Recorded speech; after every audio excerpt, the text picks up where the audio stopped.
Hello children, how are you? And I'm really happy that you're watching this video. And in the previous video, we have successfully completed the first part of the classwork leg trap. Okay, children. And in this particular video class, I would like to share the second part of the classwork leg trap.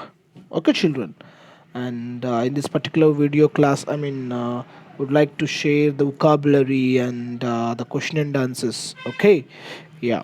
So before further go, let's get started at today's video class, and we'll start from vocabulary, isn't it, children? And what do we mean by vocabulary? As we know that vocabulary means the words, the word meanings, and the new words and everything. So as we know that vocabulary is a very needed to any language, isn't it? Whatever the language would be, like Kannada, Hindi, English, Telugu, Tamil, or whatever the language would be, the vocabulary plays a very main role in a language, isn't it, children? And why it would play a main role in a language? That might be your question.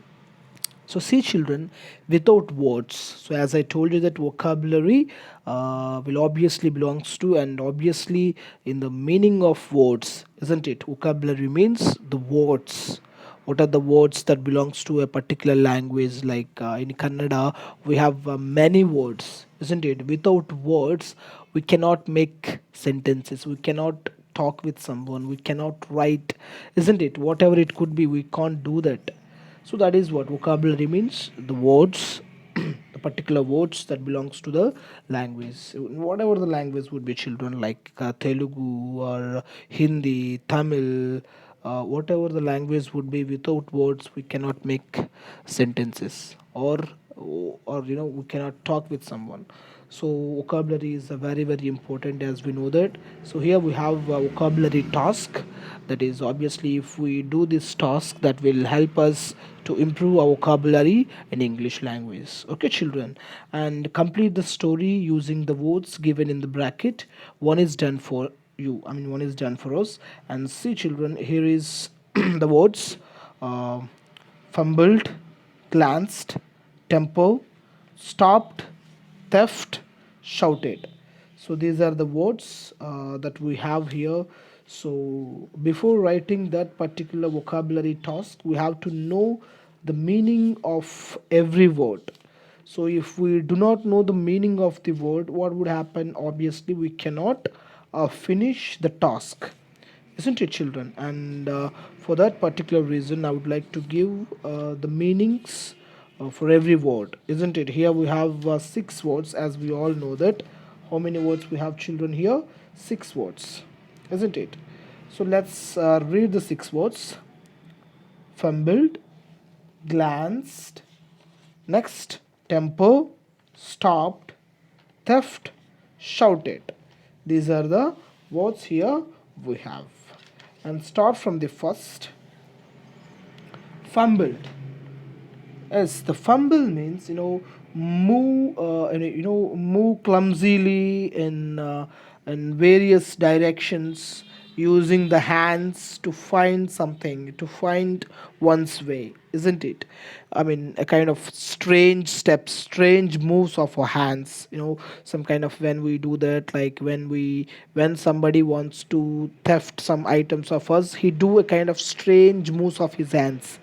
And then glance means take a brief or hurried look at something. And tempo means, as we know that, anger, sometimes we get anger, that is called tempo. And stopped, as we know that stopped means, stopping something. And thefts, we know that it is a, the thief do thefts every time. And shouted, screaming, or using our loud voice, isn't it? And let's complete this. Two women who were on their morning walk were stopped. Here we have to write stopped by two friends riding on a scooter. Riding on a scooter. The woman had heard of the frequent thefts in the area, and the two women were aware of the thefts were happening in the area. So because what happened, children, friends just riding on a scooter, they stopped the two women, so I mean the woman. So what happened, obviously they scared, as we know that, fearing that the riders would snatch their neck chains. They immediately shouted for help. As we know that the women think that the scooter, I mean the riders, are thefts, so that is why they were shouting, they were screaming, they were using their voice, loud voice, to get help. One of them fumbled in her purse to get the mobile. Some of them means some of the women fumbled means kind of clumsy directions, clumsy moves of hands to get the purse, to get the mobile actually. Okay, but the man lost their temper and told them that they were searching for an address. So see here, the women were confused, but it is not true that the men were chain snatchers or the thieves or whatever. They were just searching for an address. Okay, children. And when the woman glanced at the address, they realized that it was their own. Okay. See, children, the woman looked at, I mean, glanced, as I told you, that take a brief or hurried look. So they just looked at the address and they realized that it was their own. They were searching for the woman's address only. Okay, children. So this is a very interesting story, and I really hope that you have understood, isn't it? So vocabulary task, so please do finish as soon as possible. And let's move on to question and answers. Answer in 2 or 3 sentences each. See, children, here we have a little long questions. What do you remember by Dhira's story? Here we have to write whatever you remember by listening the story or by reading the story. Yes, let's read. Dhira was a courageous boy. He had a good presence of mind. He was bold and ready to take risks when it is necessary. Okay, he was also an intelligent boy. We can understand that we should be as brave as Dhira, because Dhira did a very brave job and a very good job, and he helped to get the thief, isn't it? And I really hope that you have understood, because it is a very very straight question. And question number 2 that we have here, describe the customer who approached Dhira.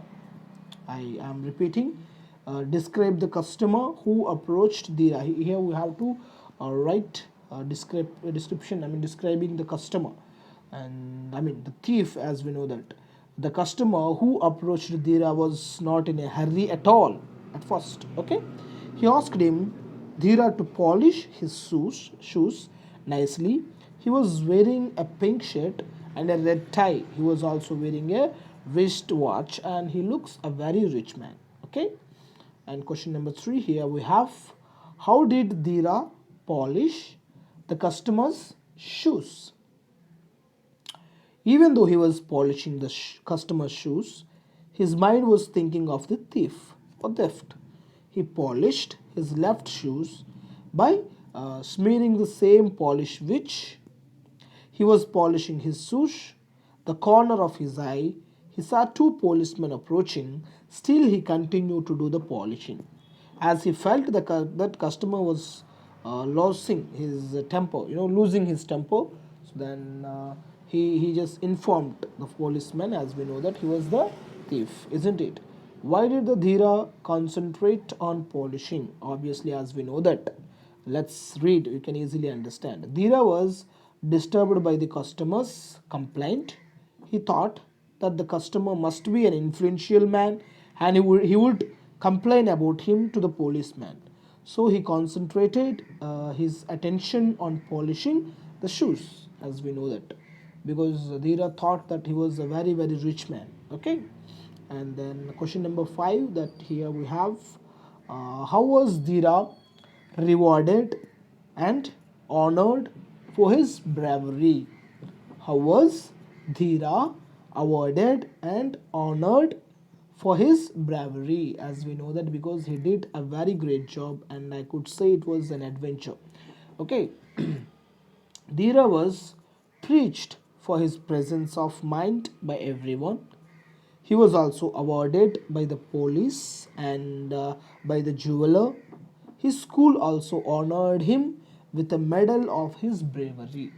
As we all know that he was a very very brave boy, isn't it? And he did a very fabulous and wonderful adventure that everyone we could do that actually.